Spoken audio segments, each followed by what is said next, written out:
Et on parlait tout à l'heure des sujets techniques. En voilà un, on commence. Comme je vous le disais, je suis Aurélien Miseret de Management RH et je vous propose ces sessions de méditation après le travail, une fois par semaine ou une fois tous les 15 jours, des sessions de méditation thématiques seront proposées pour apprendre à méditer, pour comprendre les principes, le fonctionnement et son application après dans la vie quotidienne, tant personnelle que professionnelle. Alors, je vous le demande d'ores et déjà, qu'est-ce que la méditation pour vous? Qu'est-ce que vous savez de cette méditation? Est-ce que vous pratiquez vous-même? Pas pour ma part. D'accord. Merci Julie. Alors moi, je fais du yoga et du coup, on fait de la visualisation et on termine souvent en méditation les séances. Bien évidemment, ce sont des techniques qui ont été inventées, on le verra après, au même moment, dans la même région du monde. Et effectivement, il y a une connivence, si ce n'est un lien très fort entre les pratiques, effectivement. Bonsoir Aurélien, Kala. Bonsoir, Kala. Il m'arrive de le faire, pas de manière, pas une pratique en tout cas régulière, mais il m'arrive de faire la méditation. D'accord. Et comment vous avez découvert cette pratique finalement? Alors, il fut un temps où j'avais fait la sophrologie, et puis Mhm. après, naturellement, c'est sur YouTube que je me suis initiée. J'avais aussi acheté des livres et CD dans un premier temps, et puis j'avais aussi utilisé Bambou, Petit Bambou, pendant certains temps, et puis voilà. Absolument. Et, pardon? Je ne fais pas régulièrement en tout cas. D'accord. Et c'est vrai que la régularité que vous précisez est un des facteurs de réussite, ou en tout cas d'efficacité de la pratique de la méditation. Ça, c'est clair. Et effectivement, en fait, tout ce que vous avez indiqué est tout à fait juste. C'est-à-dire que, comment dire, la méditation, c'est une pratique qu'on retrouve un peu partout, en fait, dans notre quotidien, finalement, que ce soit dans le yoga, qui est une pratique j'allais dire cousine ou en tout cas proche de la méditation. C'est une pratique venue d'Asie et qu'on a ensuite adaptée avec la MBSR. Mais c'est vrai qu'on a aussi cette vision d'esprit qui fait que finalement on associe très souvent la méditation au bouddhisme, alors que pas nécessairement. La méditation, c'est une pratique qu'on retrouve dans l'hindouisme, dans la pratique du yoga notamment, comme vous l'avez expliqué Eugénie, et merci pour ça. C'est vrai que ça fait longtemps que vous pratiquez le yoga, Eugénie? Ça fait longtemps que je me pose la question de le pratiquer. J'ai démarré en septembre là, de cette année parce que je voulais le pratiquer dans un endroit qui résonne pour moi, pas dans un gymnase de la commune. Donc j'ai mis un peu de temps à trouver le bon endroit.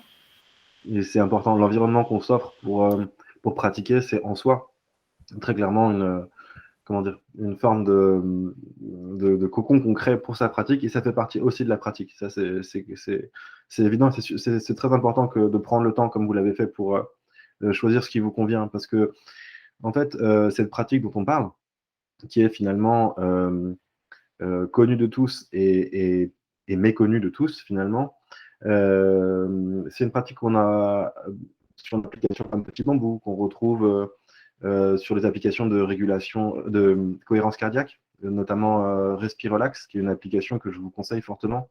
Lorsqu'on commence la méditation, ou en tout cas qu'on veut essayer de canaliser son esprit sur un objet, l'application mobile de type Petit Bambou, où on vous guide, ou alors Respirelax, qui est une application où simplement on a à suivre visuellement une bille qui monte et qui descend, procure un effet proche de la méditation, ou en tout cas, ça sollicite dans le corps humain les mêmes techniques qui visent à apaiser et les pensées et les émotions. Donc c'est vraiment efficace. Et puis je fais souvent aussi le parallèle entre la méditation et le yoga, parce que ce sont deux techniques qui sont arrivées d'Asie. Et quand je dis arrivées d'Asie, c'est arrivé en Occident. Et lorsque ces techniques sont arrivées en Occident, on les a simplifiées et parfois un peu enlevées de leur substance. On les a un peu finalement, on a enlevé le côté spirituel de la méditation et du yoga, alors que ce sont des pratiques qui ont vraiment vocation à avoir une pratique spirituelle, soyons clairs. Donc c'est pas l'objet aujourd'hui, Mais disons que assez naturellement, lorsqu'on commence à se recentrer et à se concentrer sur son souffle, sur ses sensations physiques, sur son état intérieur, son état émotionnel intérieur, on se rend compte assez vite que au bout de quelques temps de pratique, on a besoin de répondre à des questions. Et il y a des questions qui émergent et en général, ces questions sont amenées par la spiritualité et ce, quelle que soit la confession finalement. Dans les 3 religions monothéistes, on retrouve des méditants et des personnes qui pratiquent la méditation. Donc ça, c'est très important de se dire que, bien qu'on soit, chrétien, juif ou musulman, on peut, comme, je veux dire, intégrer la méditation dans son quotidien, comme une pratique qui nous recentre et trouver les réponses spirituelles dont je parlais dans sa propre foi ou dans ses propres convictions. Mais, voilà, tout simplement pour vous expliquer, pour vous donner ces éléments-là, c'est pas, la pratique de la méditation n'est pas contraire aux pratiques religieuses et inversement. Et ça, je pense que c'est important aussi de l'intégrer parce qu'on se dit souvent, j'ai pas trop envie d'aller sur cette technique-là parce qu'elle appartient à l'hindouisme ou au bouddhisme et je suis chrétien, etc. Et finalement, voilà, c'était une remarque pour lever les appréhensions qu'il pourrait y avoir sur cette pratique qui peut amener à une réflexion spirituelle, mais qui est avant tout une réflexion d'introspection, de recherche de calme et de tranquillité.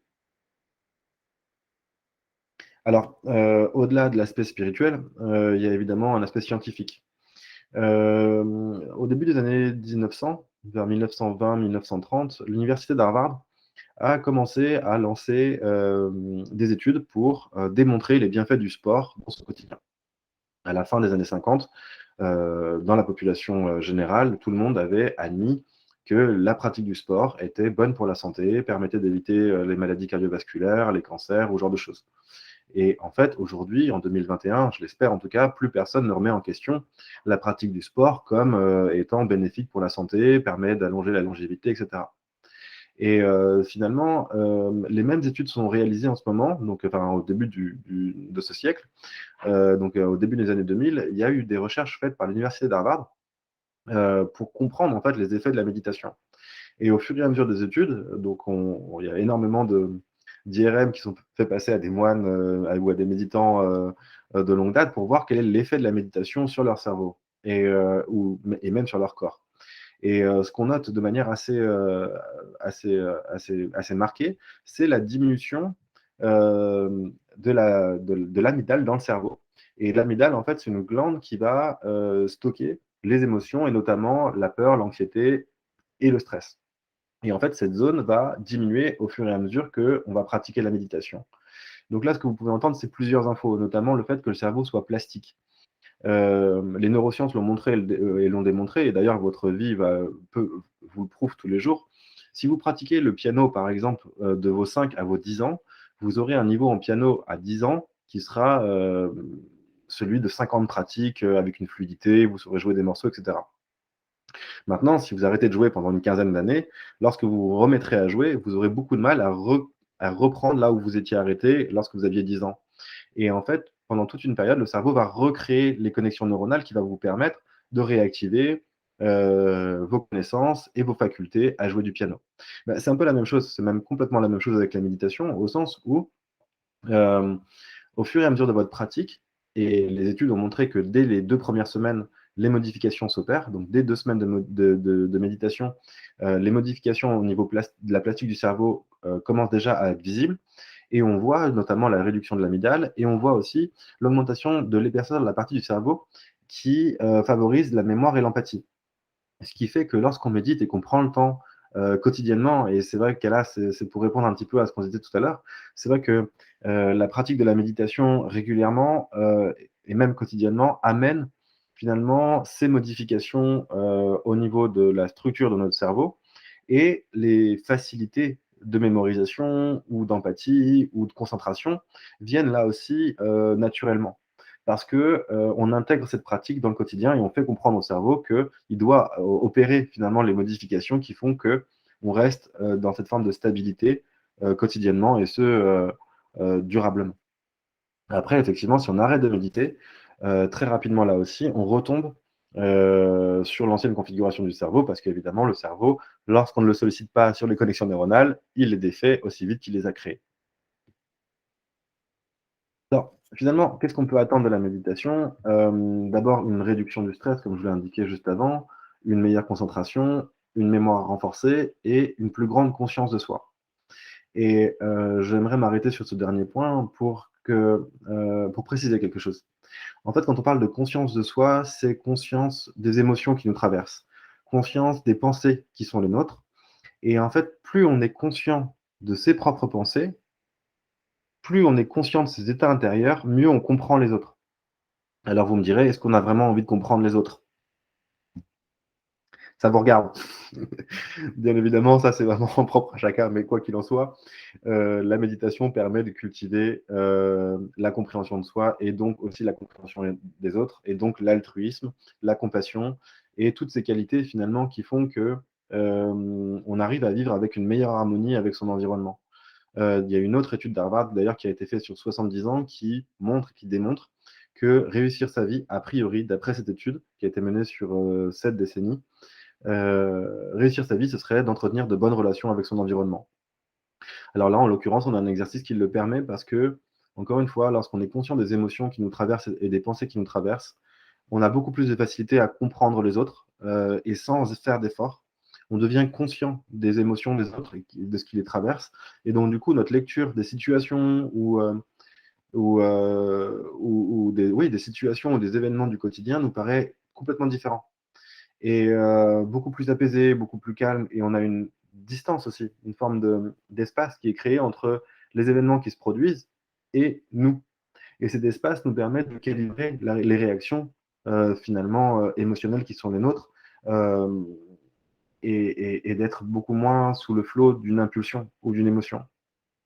Pour ça, je parle souvent au niveau émotionnel, encore une fois, des cocottes minutes. Une cocotte minute, c'est finalement une personne qui va vous faire une queue de poisson dans la circulation et qui va vous mettre dans une colère folle. Et parfois, on arrive dans des extrémités, comme à des extrémités de violence notamment, où des personnes deviennent excessivement violentes dans un cadre finalement qui est pas du tout, qui ne demande pas à répondre violemment. Et typiquement, ces cocottes minutes émotionnelles ou ces pétages de plomb ou ces crises de folie, pour les décrire avec des termes qui sont un peu plus juridiques, finalement, ces coups de folie qui sont reconnus par la justice, c'est finalement une accumulation d'émotions qui n'a pas été gérée par la personne tout au long de son parcours. Et lorsqu'une personne lui donne l'occasion, par un geste dangereux, quoi que ce soit, de réagir même de manière disproportionnée, cette personne qui est en fait une cocotte minute émotionnelle va déverser toute son émotionnel sur l'autre. Et parfois, on a des réactions émotionnelles qui nous dépassent complètement et on se dit, mais comment cette personne a pu en arriver là? Eh bien, tout simplement parce qu'il n'y a, y a pas eu ce travail de fait, de réaliser sur soi pour essayer de mieux comprendre justement les émotions qui sont les nôtres et qui nous traversent. Donc la méditation permet de prendre conscience de ces émotions-là et notre capacité à ressentir aussi au quotidien. Et ça, c'est avant tout quelque chose qui se vit, qui s'intègre dans sa vie complètement et qui amène une qualité de vie, une harmonie vraiment différente. Est-ce que vous avez des questions à ce niveau-là de l'intervention ou est-ce que vous souhaitez réagir? Non, ça va, merci. Du coup, je vous propose de poursuivre en expérimentant ce dont on parle, finalement. Et là, je vous demanderai de prendre une position confortable pour vous et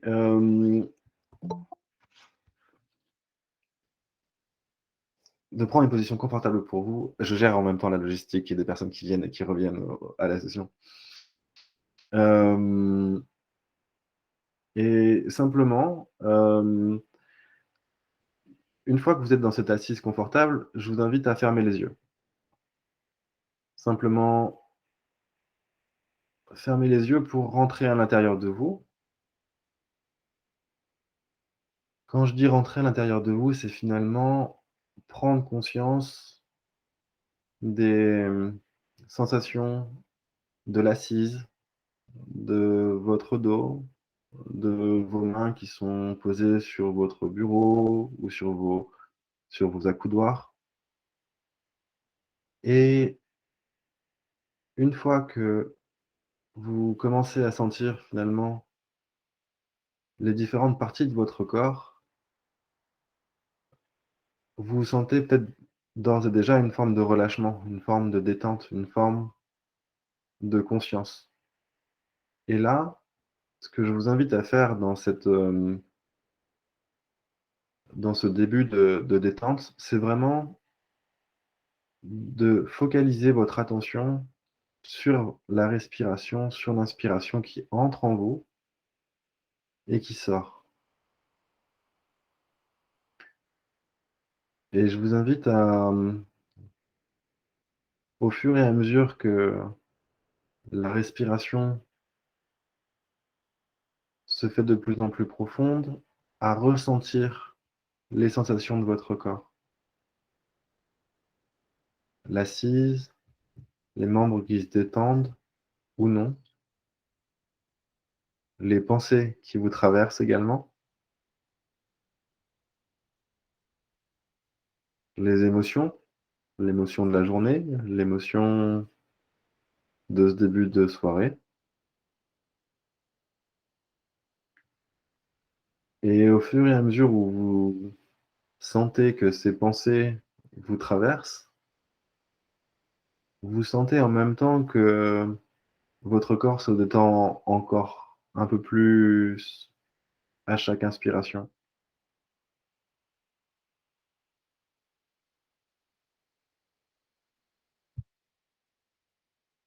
Et pour être,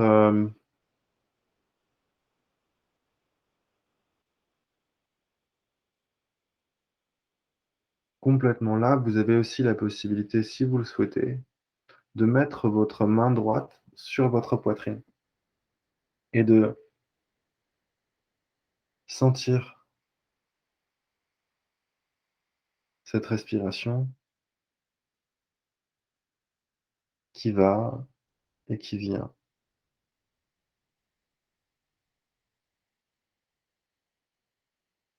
En fait, méditer, c'est simplement ça. C'est ne rien faire d'autre que de respirer, que de se recentrer, que de se retrouver avec soi-même. Si vous souhaitez, ouvrir les yeux et revenir doucement à la session, quelles ont été les sensations que vous avez eues lors de cet exercice de respiration?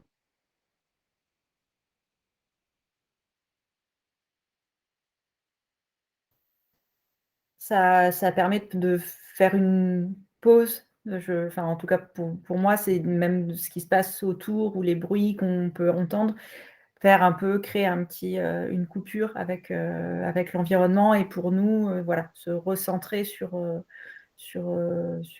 nous et la respiration, ça aide justement à avoir ce focus uniquement sur, pas sur ce qui se passe autour, mais, donc c'est, voilà, moi OK. c'est ce que ça m'a fait en tout cas.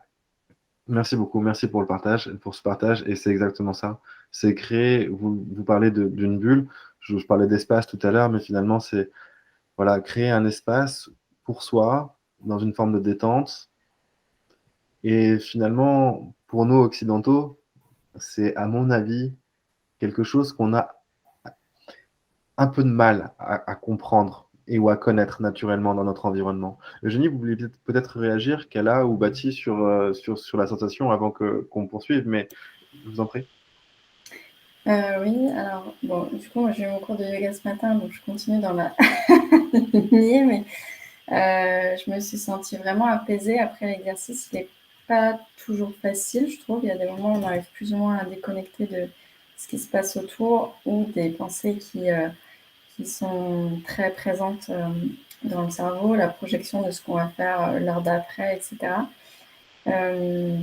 Mais ouais, avec l'apaisement, alors moi, pour le coup, là, j'ai bien réussi à faire l'exercice et ça me procure même des frissons.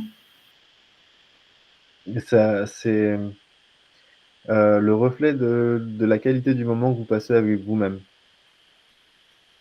Ce que j'essaye de dire par là, c'est que finalement, aujourd'hui, dans nos vies effrénées, minutées, millimétrées, où finalement la distraction est élevé au sens d'aboutissement de sa journée, finalement.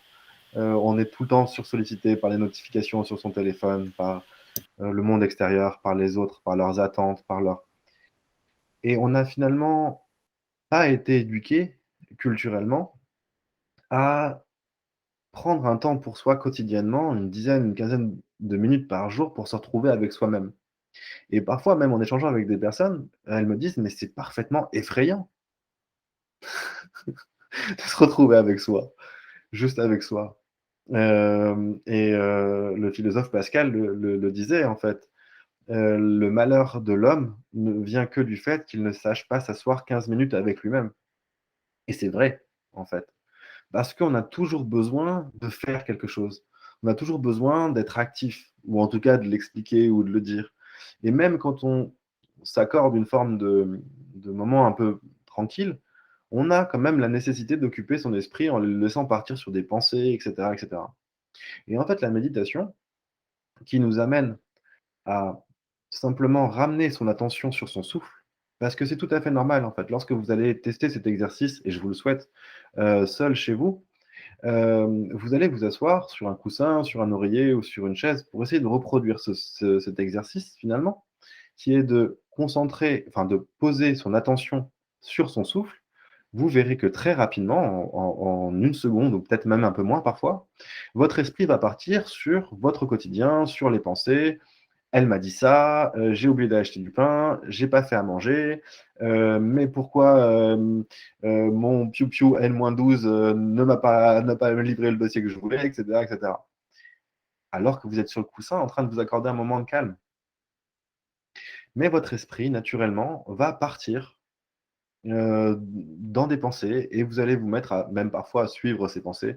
Vous allez les trouver très intéressantes et au bout de 5 minutes, vous vous rendrez compte que finalement vous êtes encore sur votre coussin. Lâchez vos pensées. Les pensées sont comme les émotions, inhérentes au cerveau, inhérentes à l'esprit. Tant que vous avez un esprit, et je vous souhaite, vous aurez des pensées et des émotions qui vous traverseront. Et comme le disent certains professeurs, les émotions sont un peu comme les bulles dans le Coca-Cola ou dans la bière. Les émotions donnent du pétillant à la vie. Parce que sans émotion, très clairement, on serait assez plat. J'aimais bien cette image de bulle, parce que c'est ça, en fait, les émotions qui nous traversent, aussi intenses soient-elles, sont simplement notre capacité à ressentir. Et en soi, c'est une bonne nouvelle. Maintenant, le problème qu'on rencontre très souvent lorsqu'on ne connaît pas ces techniques de méditation et de respiration, c'est que ces pensées et ces émotions, souvent, nous submergent et qu'on n'est pas capable de créer de l'espace ou un espace suffisant pour être tranquille avec ses pensées et de la garder sereinement. Et c'est ce que propose la méditation. Donc, finalement, par une action assez simple que de s'asseoir chez soi, ou dans un environnement calme. Encore une fois, je nie l'environnement est essentiel, comme vous l'avez précisé pour le yoga.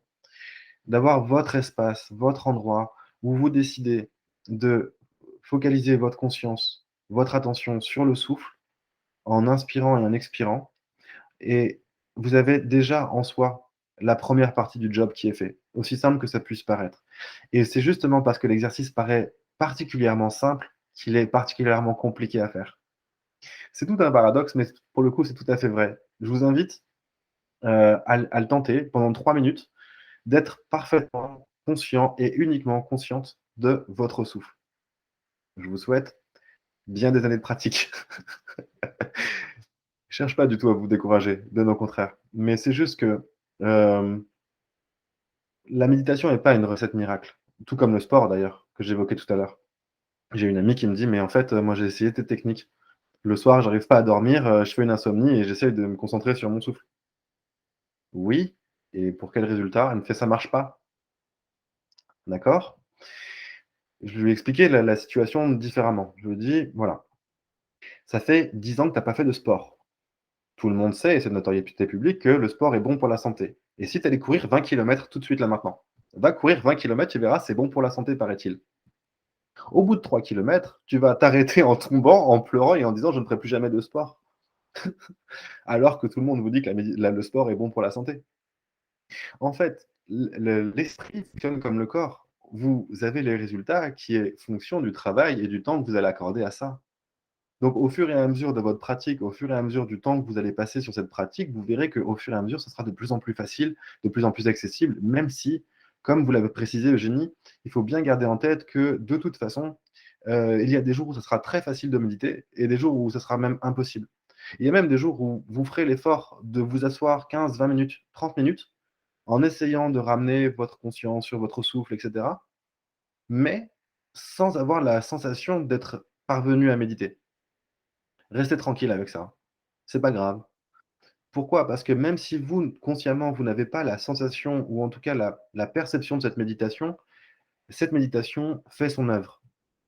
Et c'est le fait de ramener votre esprit régulièrement et de vous ramener vous-même dans cet état d'esprit et dans ces conditions de méditation, c'est tout ça finalement qui va faire qu'au fur et à mesure des jours et des semaines qui vont passer, vous verrez des résultats de plus en plus encourageants, c'est-à-dire un calme s'instaurer et vous arriverez de plus en plus rapidement à cet état de calme. Parce que en fait, et c'est, j'allais dire, tout l'intérêt de cette pratique, quand je vous disais tout à l'heure que vous allez avoir pour la première fois de votre vie un moment de qualité avec vous-même, c'est bien ça dont il s'agit. Parce que lorsque vous méditez, vous rencontrez votre esprit. Vous vous levez tous les matins avec cet esprit, vous vous couchez tous les soirs avec cet esprit. Entre-temps, il se passe plein de choses, mais à aucun moment, vous ne prenez le temps d'essayer de vous comprendre et de comprendre comment l'esprit fonctionne. Je dis vous, mais finalement, c'est plus nous en tant qu'occidentaux. On n'a pas ces moments de vie-là. Et, euh, et finalement, l'esprit, pour l'occidentaux moyen dont on fait pleinement partie, dont je fais pleinement partie, l'esprit revient un petit peu à un voisin. On le croise de temps en temps, on le salue de la main, on est content de le voir, on lui sourit, et puis voilà, on ne sait pas forcément qui c'est. Et bien là, c'est comme si vous invitiez votre voisin à prendre un café avec vous, quotidiennement. Ça dure 15-30 minutes par jour, et vous allez voir finalement ce qui va émerger, parce que c'est ça dont il s'agit. Lorsque vous allez commencer à focaliser votre esprit sur votre souffle, vous allez, au fur et à mesure du temps qui passe, découvrir un espace de calme euh, incroyable, en un mot. Je ne sais pas comment le dire différemment. Cet espace de calme, il est caractérisé par plusieurs choses. Déjà, vous allez comprendre, ressentir, percevoir que vos pensées ralentissent naturellement, par elles-mêmes. Vos pensées vont commencer à être beaucoup moins rapides, beaucoup moins fluctuantes. Vos émotions vont commencer également à s'apaiser. Et cet espace de calme qui apparaît devant vous, c'est vous. Et c'est votre état non altéré. Qu'est-ce que ça veut dire non altéré? Pour un esprit, c'est quand même c'est un peu inquiétant comme terme, mais pourtant c'est bien ça. Si vous prenez un verre d'eau boueuse, si vous prenez un verre d'eau boueuse et que vous agitez ce verre, vous verrez rien du tout à travers. Il sera impossible de percevoir quoi que ce soit à travers ce verre.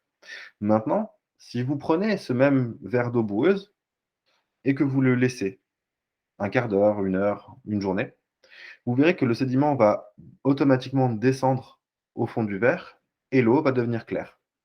C'est exactement la même chose avec votre esprit. On est des occidentaux qui checkons en permanence tous les verres possibles, imaginables. Et tout ça est très flou, brumeux.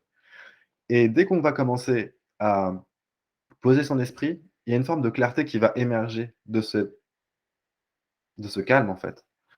Et lorsque vous serez dans cette sensation de calme, complètement détendu, complètement là, avec vous-même, là, vous pouvez poser n'importe quelle situation, n'importe quelle émotion que vous avez pu vivre, et vous allez pouvoir refaire le film, mais sans l'émotion du moment, sans l'énervement du moment, sans l'émotionnel, sans l'environnement, etc. Et je vous assure que vous allez vous rendre compte de l'écart qui existe entre vous qui vivez les situations dans votre quotidien effréné et qui, voilà, agité, et la même situation reprise dans un état de calme et repensée. Et je vous assure que beaucoup de situations, même les plus banales du quotidien, sont revues.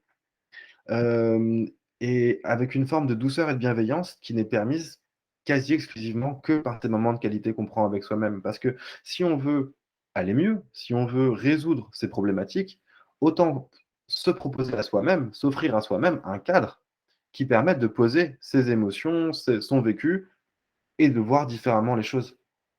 Est-ce que vous avez vu le film Matrix, le premier, qui est sorti il y a une vingtaine d'années maintenant? Oui? Oui. Bon. Alors, pour Julie, c'est la scène avec l'enfant et la cuillère. Et pour Eugénie, je vous l'explique. On a un personnage qui s'appelle Neo, qui rencontre un petit moine bouddhiste. Pour moi, Matrix, c'est l'allégorie de ce webinaire, de ce qu'on est en train de s'expliquer depuis tout à l'heure. C'est vraiment la représentation de cette philosophie à travers un film génial.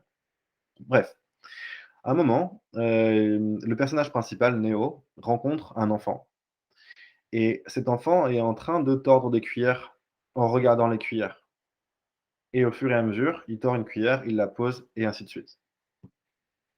Neo regarde l'enfant avec une forme de surprise et de questionnement. Et l'enfant lui répond que finalement, il ne faut pas chercher à tordre la cuillère avec son esprit, parce que c'est tout bonnement impossible. Par contre, si on change sa perception dans la cuillère, et que finalement notre regard, notre reflet dans la cuillère change, la cuillère se tord. C'est une parfaite allégorie de ce qu'on est en train de se dire. Si vous changez votre perception des choses, votre monde change. Votre esprit, votre intelligence, votre sensibilité, tout ce que vous êtes, crée votre monde en permanence, avec tout ce que ça implique d'incompréhension, de souffrance et de et j'allais dire de coups sur la tête. Mais tout ça, heu, c'est vous qui le créez. N'importe quel événement qui vous parvient, n'importe quelle émotion, tout ça, c'est que vos réactions sont créées en permanence par votre esprit. Et c'est ça qu'il faut garder en tête parce que c'est à la fois un vrai espoir, un vrai bel espoir, en se disant que l'ensemble de notre environnement, un peu comme la cuillère, se tord, se transforme à volonté. Et notre esprit a le pouvoir de créer le paradis sur terre ou l'enfer sur terre. Il y a deux nouvelles à ça. Il y a une bonne et une mauvaise nouvelle. La bonne nouvelle, c'est que ça dépend que de vous. La mauvaise nouvelle, c'est que ça dépend que de vous. Ça dépend que de vous. Et ça, c'est en soi une forme de responsabilité qu'on a vis-à-vis de soi-même. Je vous ai pas demandé dans quel secteur vous travaillez, quel âge Julie et Eugénie, mais en général, c'est vrai que j'échange beaucoup avec des professionnels des ressources humaines, des managers ou des gens qui sont dans ces branches-là. Et finalement, quand on demande à ces professionnels d'encadrer l'humain dans les organisations, dans les entreprises, etc., quand on leur demande d'incarner le changement, d'incarner les convictions corporate, etc., etc., est-ce qu'à un moment, on a, comment dire, pris le temps de savoir ce que ça impliquait pour soi, la vision et le regard qu'on portait dessus et ce qu'on mettait derrière? Finalement, prendre soin et encadrer l'humain dans l'entreprise, c'est génial. À quel moment vous êtes vous-même encadré? À quel moment vous êtes vous-même accompagné? À quel moment vous vous accompagnez vous-même vers votre propre développement? Ça, c'est une vraie question posée ouverte comme ça, hein, mais c'est ça finalement qui est permis avec ces sessions de méditation qui ne dépendent encore une fois que de vous et que de votre volonté. Donc, vous allez me dire, OK, votre discours, il est bien sympa, mais globalement, moi, à 18h, je dois aller chercher les petits, j'ai les courses à faire et voilà, j'ai des trucs à faire, laissez-moi tranquille. J'ai une vie de professionnel, une vie de femme, une vie de comment dire? De famille à gérer, j'ai pas le enfin voilà, et c'est normal. Et s'il y avait un homme dans la session, il dirait, j'espère la même chose. J'ai une vie de père, à 18h, je dois aller chercher mes enfants, j'ai des choses à gérer et j'ai une vie d'homme accomplie à mettre en place. On a tous ça. Alors, effectivement, ça peut peut-être être sympa de se dire: «Ouais, il existe quelque chose». Comment on fait pour revenir à ça régulièrement? Ce que je vous invite à faire, c'est de parfois mettre simplement un rappel. Ça peut être un réveil, ça peut être un bip, ça peut être quoi que ce soit, à un moment qui vous paraît opportun dans la journée où vous pouvez avoir 15-30 minutes pour vous. Et mettez ce rappel comme un rappel pour vous-même, un rappel de bienveillance pour vous-même en vous disant: «Et si je prenais 15 minutes pour m'asseoir sur mon coussin?» Tout simplement. Ça, c'est à mon avis, en soi déjà, un pas vers la méditation. Alors, il y a aussi autre chose et je poursuis sur, parce que je vois que l'heure passe, mais qu'est-ce qu'on peut attendre de la méditation et qu'est-ce qu'on peut ne pas attendre de la méditation? Parce que là aussi, on me dit c'est bien gentil, mais moi, quand je suis sur un coussin de méditation et qu'au bout de 10 minutes, il se passe rien, à minima, je trépigne. Je suis pas bien, je suis tendu, je m'énerve et ça peut avoir même l'effet inverse. Donc, il ne faut pas oublier que la méditation peut amener ce genre de situation, soyons clairs, et faire mouliner les pensées et aller encore plus dans le moulinage de pensées et la réflexion, etc. Il faut le garder en tête, en sachant que ce n'est pas ça, méditer. Méditer, c'est justement tout l'inverse. C'est ne pas s'asseoir pour faire mouliner, c'est s'asseoir, respirer, prendre conscience et observer. Simplement observer, sans suivre ses pensées, sans les commenter, juste les voir monter et puis se rappeler qu'on est là pour se ramener vers son souffle. Et c'est ça finalement qui est l'exercice de la méditation, et non pas de laisser le petit monkey mind, comme on l'appelle, le petit singe dans l'esprit qui se balade d'une branche à l'autre en permanence, ou comme pour Homer Simpson, à faire n'importe quoi dans son cerveau, bien évidemment. La méditation permet d'amener une forme de calme, comme vous pouvez le voir sur la petite illustration. Et en fait, cette notion de calme, c'est aussi une façon de vous dire qu'elle est toute relative. Et elle est relative vis-à-vis de soi, vis-à-vis de son contexte, vis-à-vis du moment, vis-à-vis de plein de choses. Et là, pour le coup, avec la méditation, vous pouvez, si vous suivez ces techniques, accéder à ces moments de calme et de tranquillité. Ça, c'est vraiment voilà, quelque chose d'important. Et peut-être que prochainement, vous arriverez à cette espèce de plénitude dont on parle souvent avec la méditation, parce que c'est aussi ça, la méditation. C'est aussi parfois trouver un espace de calme, de quiétude, qui en soi fait du bien. Et quand on dit que la méditation fait du bien, c'est aussi une sensation de joie de méditer, sincèrement. Quand je vous dis ça, c'est un retour d'expérience parce que finalement, lorsqu'on médite et qu'on se dit: «Oui, j'ai pris 15 minutes, 3-4 fois cette semaine ou tous les jours pour essayer de trouver ce calme, cette plénitude», au bout d'un moment, vient un sentiment de joie. Parce que oui, effectivement, on fait quelque chose et on œuvre pour trouver ce calme dont on parle et qui nous fait tant de bien, en fait. Donc la joie, ça fait aussi partie des comment dire? Des effets positifs secondaires de la méditation, soyons clairs. Hem, Ensuite, comme je vous le disais, c'est important de pouvoir le mettre en pratique, de pouvoir mettre en pratique des actions concrètes dans le quotidien. Alors, comme je vous l'ai dit tout à l'heure, je travaille à l'Afterwork RH et on est très sensible, enfin j'ai fondé l'Afterwork RH et on est très sensible hem, aux petits pas. C'est-à-dire que lorsque les gens viennent aux événements, on leur demande de prendre un engagement immédiatement applicable pour eux-mêmes, pour leurs services ou pour leurs collaborateurs. Alors là, je serais tenté de faire la même chose pour vous. Je vous propose ces différents points, mais l'idée, c'est que n'hésitez pas à rejoindre un groupe de pratique. Là, je vais peut-être le faire prochainement, je ne sais pas encore, c'est pas défini, mais je mettrai certainement en place un groupe de pratique comme tout à l'heure. Je vous l'ai expliqué, je voulais proposer ces sessions régulièrement, mais formaliser aussi la pratique de la méditation en ligne ou en présentiel en fonction de l'évolution de nos situations. Et ça, c'est déjà en soi une démarche. Trouver près de chez soi ou en ligne ou n'importe où des personnes qui pourraient pratiquer avec vous, parce que la méditation se pratique seule ou à plusieurs, ça peut être une bonne chose, parce que c'est motivant, parce que si on a des questions aussi, ça nous permet de nous appuyer sur des personnes avec qui on échange ou qu'on a rencontrées. Donc ça, c'est vraiment, à mon avis, un vrai support, un vrai soutien que d'avoir un groupe de pratique. Et puis ensuite, n'hésitez pas à vous donner un rythme. Alors, vous donner un rythme, c'est pas des objectifs, c'est pas de la pression, c'est juste un rythme. C'est juste, enfin, vous dire, cette semaine, j'aimerais bien méditer 3 fois, par exemple. Puis la semaine prochaine, j'essaierai 4. Et la semaine suivante, 5, et ainsi de suite. Parce que finalement, cette progression, même si vous ne vous en rendez pas compte consciemment, c'est une progression qui va vous permettre d'évoluer et de faire évoluer votre pratique de manière très positive. Et justement, en fait, c'est le point suivant, la durée de vos sessions de méditation sera progressive et fluctuante là aussi. Parfois, vous méditerez aisément 30 minutes. Parfois, au bout de 10 ou 15 minutes, vous ressentirez une forme d'inconfort.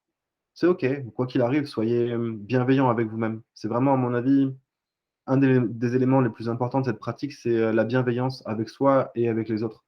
Et on apprend à cultiver la bienveillance lors de ces sessions de méditation. Et puis après, vous pouvez explorer différentes méthodes.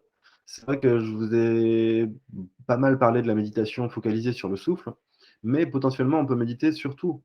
On peut méditer sur une image, on peut méditer devant un paysage, on peut méditer et focaliser son attention sur une musique aussi, c'est tout à fait possible, sur une sensation corporelle, sur une émotion. C'est aussi vraiment bénéfique de méditer sur une émotion, notamment la joie.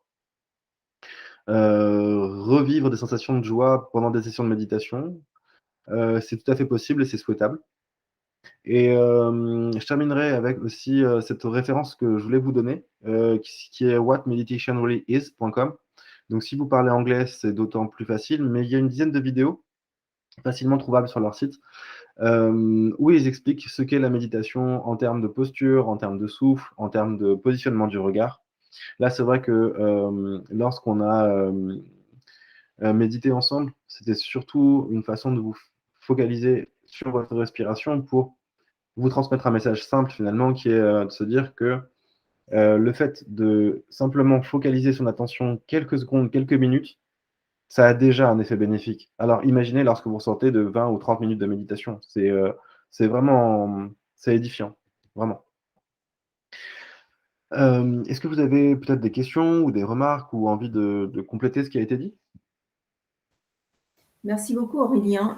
Alors, moi, j'adhère à ce que vous dites. Clairement, donc, bon, je m'excuserai, je n'ai pas mis volontairement la vidéo. Et je me rends compte, en fait, bon, c'est vrai que ça permet d'être un peu plus centré sur soi.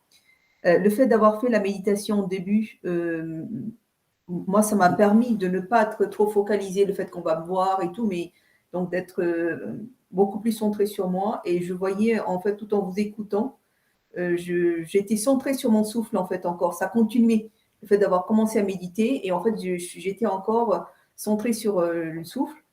Et le fait que vous proposez de faire ça en pratique régulière et avec un groupe de travail, même si c'est en ligne, je fais un parallèle avec ce que vous avez dit, mais ce que ça pouvait amener comme, oui, comme intérêt, en fait, dans le monde du travail, par exemple, même dans le quotidien, on n'est pas tout à fait centré sur soi-même, on est complètement en train de faire quelque chose, décentré de soi-même. Et là, je me dis, bah, si on arrive à avoir cette pratique-là avec un groupe de travail, ça veut dire, comme je viens de le faire avec vous, donc la méditation et donc être centré sur mon souffle, ça veut dire que je peux aussi le faire lorsque je travaille ou quand je suis active. Donc, Absolument. c'est vraiment bénéfique, je trouve.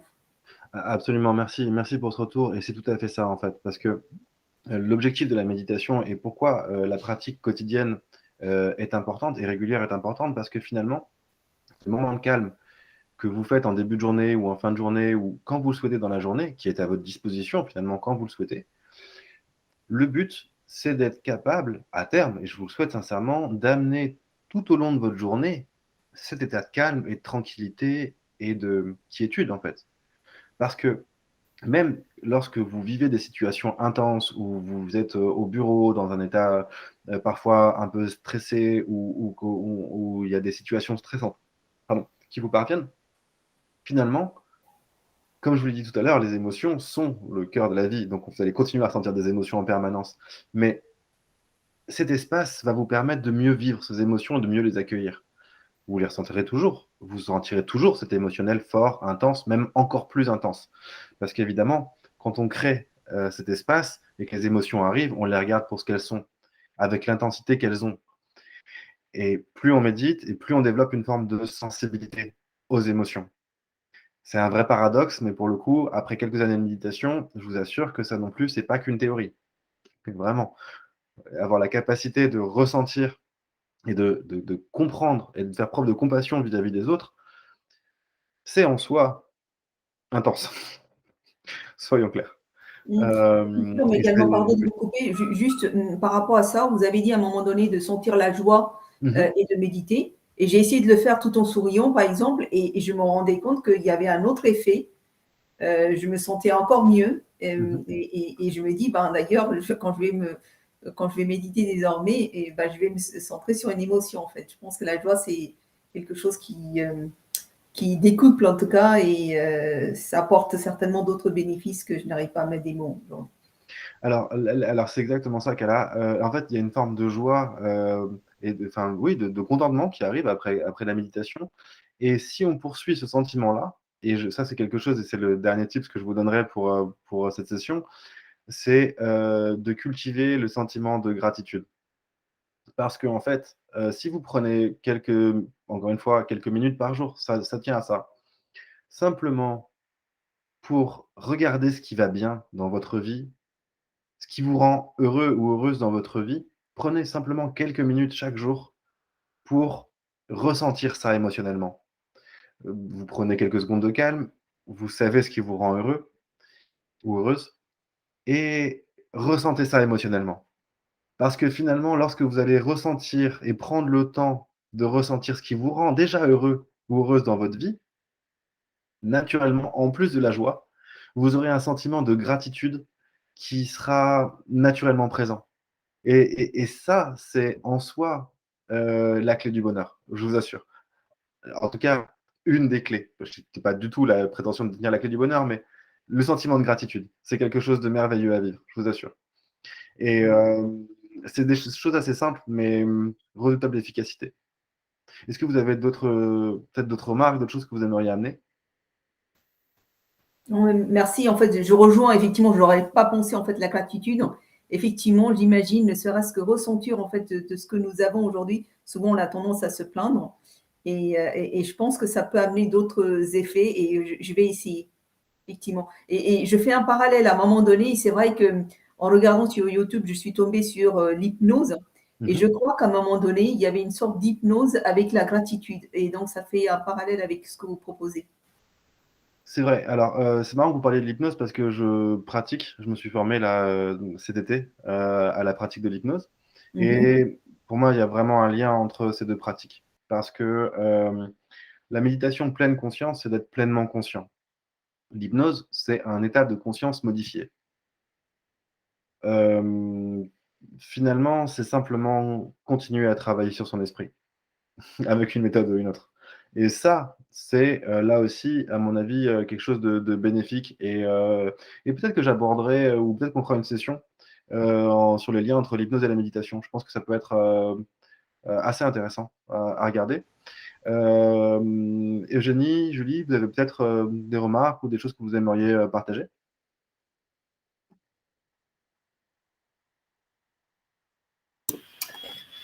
Pardon.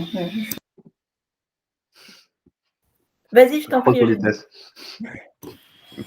Moi, j'ai pas de choses supplémentaires à ajouter, mais je voulais vraiment vous remercier parce que ça fait du bien en fin de journée de terminer comme ça. Merci à vous. Et merci aussi pour les apports.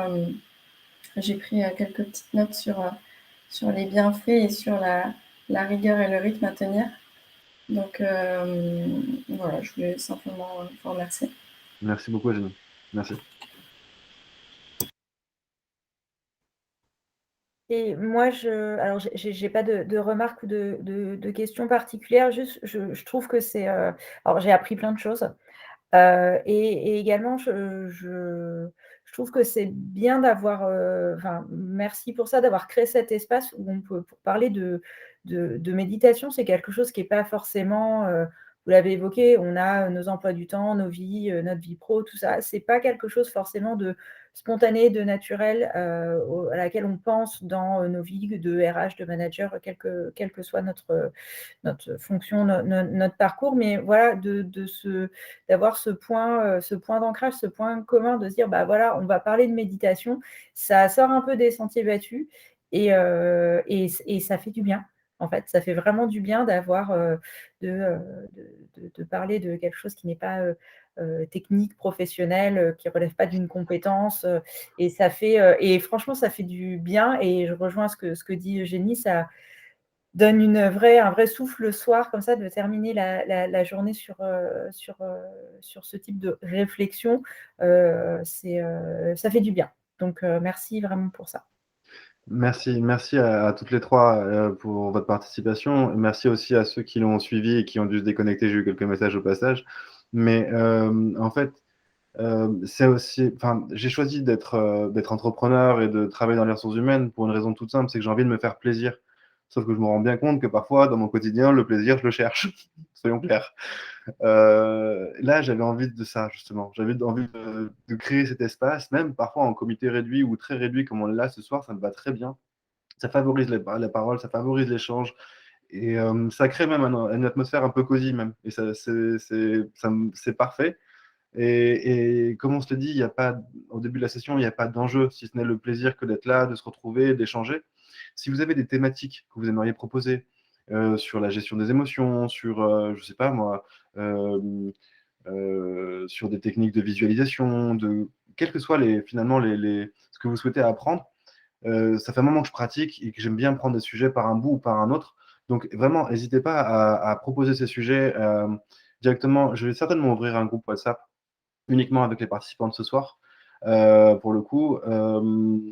Et n'hésitez pas vraiment à suggérer les thématiques qui pourraient vous plaire. Et puis, je pense que ce format-là, je vais le proposer tous les 15 jours. Je ne sais pas si c'est un format qui me paraît bien ou toutes les semaines, je ne sais pas.